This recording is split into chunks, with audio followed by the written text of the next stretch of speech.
Здесь будет и много шуток от Николая Фоменко. И вот очень интересная история. На днях кто-то из наших слушателей прислал шутку, мол, самый дорогой способ почувствовать себя бедным — лететь в самолете в эконом-классе. Ну, а что говорить про лоукостеров в целом? Вы же понимаете, это еще меньше экономического класса. Но что говорить о них прекрасно, вот о лоукостерах и, собственно, перелетах. Этим классом пошутят уральские пельмени через мгновение. Юмор ФМ, шутки, песни и ничего лишнего. Телеканал СТС и Юмор ФМ представляют шоу «Уральские пельмени». Через несколько минут мы начнем готовиться к взлету, поэтому просим всех занять свои места.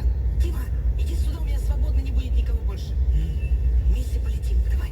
Мужчина, у вас какое место? У меня 2Б вот. А вы сидите на 4Б, займите свое место. Я просто с женой хочу полететь, тут все равно никого нет. Это вам так кажется, Что кажется? что там никого нет. Мужик, я ее знаю. Лучше пересядь, она однажды сиамских близнецов рассадила. В разные самолеты. Женщина, простите, а у вас муж есть? У меня инструкция есть. Подождите, что есть инструкция-то вообще? Мужчина, я еще раз повторяю, займите свое место. Да почему есть инструкция, на что это влияет вообще? Что, на аэродинамику, что ли, это влияет вообще? Это влияет на аэроэкономику. Чтобы поменять место, нужно заказать услугу «Выбор места» и заплатить 170 рублей. О, ну сейчас начнется еще, 170 рублей. И так на стульях летим вообще. «Выбор места» — это наша новая услуга. Сейчас начнется, да? Выбор наклона головы, когда шея затекла. Платное сгибание, разгибание ног вообще. А в этих случаях вообще еще кислородные маски начнут продавать вообще. Мужик, ты хороший, это бизнес-идея-то подкидывай. Лучше пересядь, а то тебя запомнит, маску потом не продаст. Дима, ну заплати ты уже, что ты... Да сейчас, конечно. Не понимаешь, что ли, в чем дело? И специально на стойке регистрации вычисляют семейные пары, рассаживают в разные концы самолета, чтобы потом бабки содрать вообще. Ты че? Ну, девушка, послушайте меня, пожалуйста. Я не буду вас слушать, я знаю все, что будет дальше. Что будет дальше? Мы с вами будем перепираться и не взлетать. Потом кто-то заорет, а давайте сбросимся. Да давайте уже сбросимся, а ну что? И все заорут, да.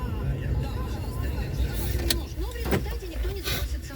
Потом я сообщу в аэропорт прибытия о вас, выпишу вам предписание от авиакомпании. На земле вас встретит транспортная полиция. Вам и вашей милой закрутят ласты, оформят как авиадебоширов, выпишут штраф в 10 тысяч рублей, из которых я получу свои 170.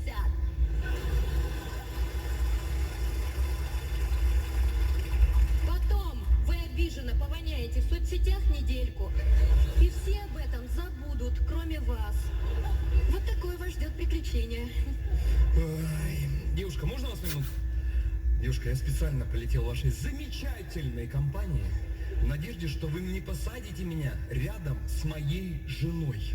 А насколько рядом вы сидите? Очень рядом. Ближе только мы едем, в своей оке.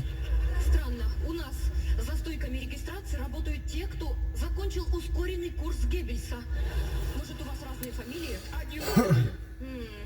Внимание, у нас ЧП. А что случилось? Что случилось? Сохраняйте спокойствие. Семейная пара сидит вместе. Здравия желаю, транспортная полиция. Вот эти. Вами нарушен пункт правил об обязательной семейной разлуке. Придется пройти со мной, граждане. Я надеюсь, в тюрьме мы будем сидеть в разных камерах. Разберемся. Пожалуйста, 200 рублей за выбор места. Сдачи у меня нет. Это проблема большая, да? Ну, вы можете во время полета на 30 рублей один раз сходить в туалет. Более чем достаточно. Мне хватит. Я честно, я вот Вас приветствует командир экипажа. Мы готовы к взлету. Если кто-то в течение полета родит ребенка весом более 3 килограмм, за него придется доплатить как за ручную кладь. Через 2 часа наш самолет совершит посадку в аэропорту Шереметьево. Спокойствие! Если вы сейчас сброситесь по 700 рублей, то сработает новая услуга «Выбор аэропорта», и мы полетим в Домодедово.